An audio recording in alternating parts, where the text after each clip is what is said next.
to dramatize a shameful condition. In a sense, we've come to our nation's capital to cash a check.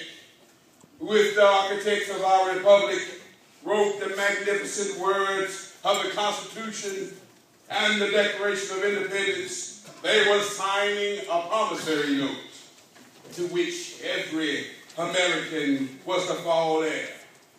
This note was a promise that all men, yes, black men as well as white men, would be guaranteed the unalienable rights of life, liberty, and a pursuit of happiness.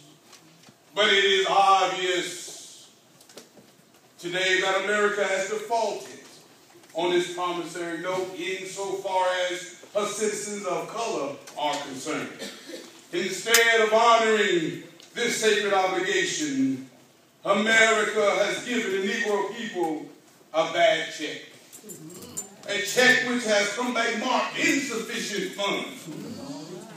But we refuse to believe that the Bank of Justice is bankrupt. We believe that there is insufficient funds in the great vault of opportunity of this nation. And so we've come to cash this check. A check that will give us upon demand the riches of freedom and the security of justice. We have also come to this hollow spot to remind Americans of the fierce urgency of now. This is no time to engage in a luxury cooling off, to take the tranquilizing drug of gradualism. Now is the time to make real the promises of democracy.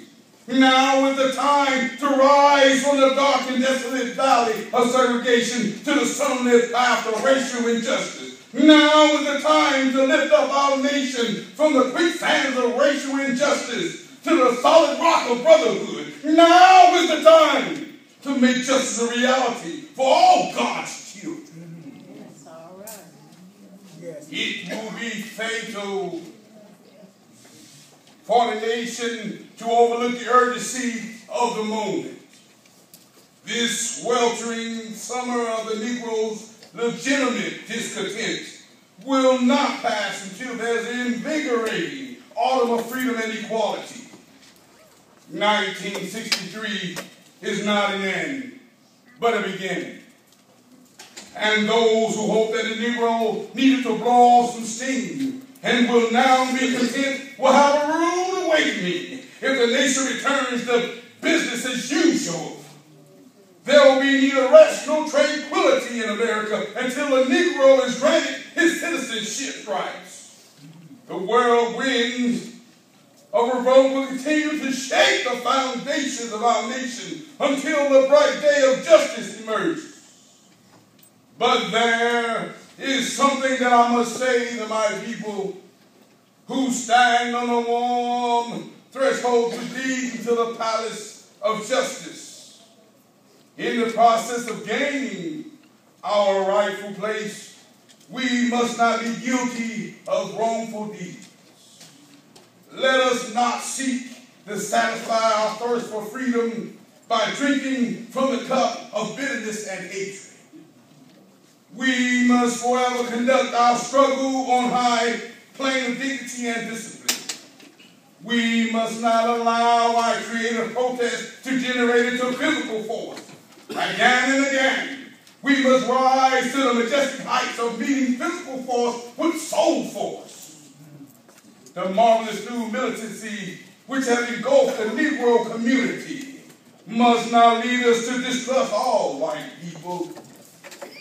For many of our white brothers and sisters, as evidenced by their presence here today, have come to realize that their destiny is tied up with our destiny. And they have come to realize that their freedom is inextricably bound to our freedom.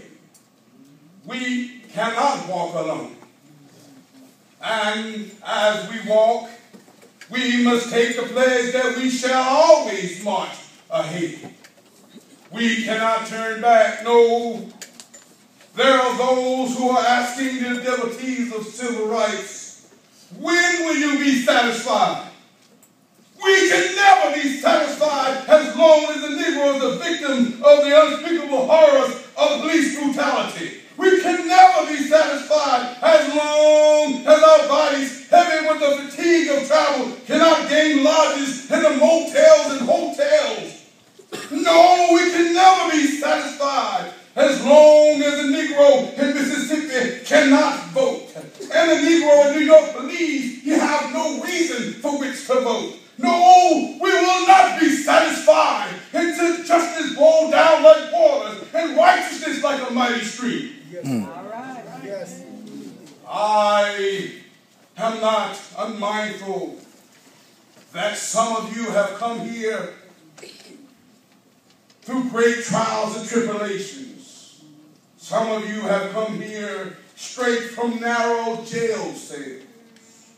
And some of you have come here from areas where your quest for freedom left you battered by the storms of persecution and staggered by the winds of police brutality.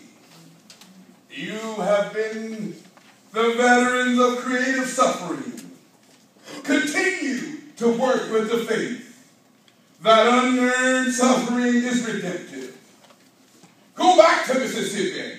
Go back to Alabama. Go back to South Carolina. Go back to Georgia. Go back to Louisiana. Go back to the slums and ghettos of our northern cities, knowing that somehow this situation will and can be changed.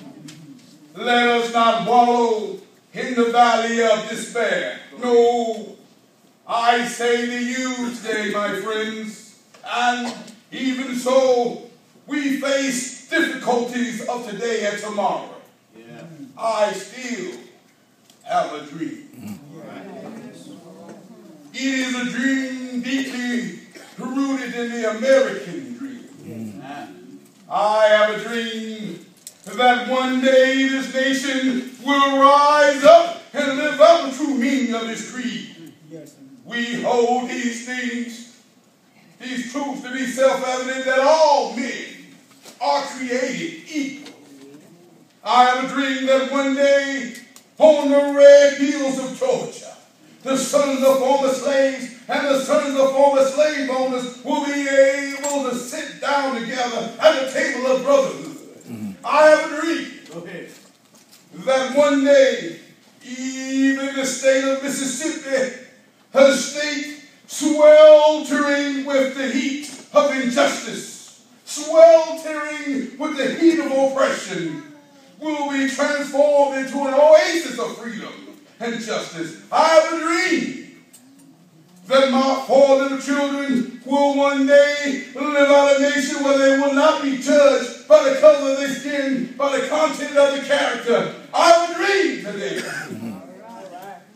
I have a dream that one day, down in Alabama, with his vicious racist, with his governor having his lips dripping with the words of interposition and nullification, one day, right there in Alabama, little black boys and white girls will be able to join hands with little white boys and white girls as sisters and brothers. I have a dream today.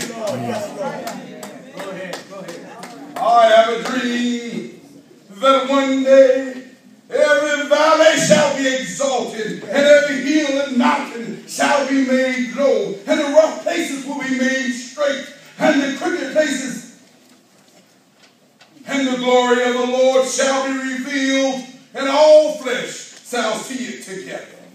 Yes. And this is our hope. Yes. This is the faith that I go back to the South with this faith. We will be able to hew out the mountain of despair a stone of hope.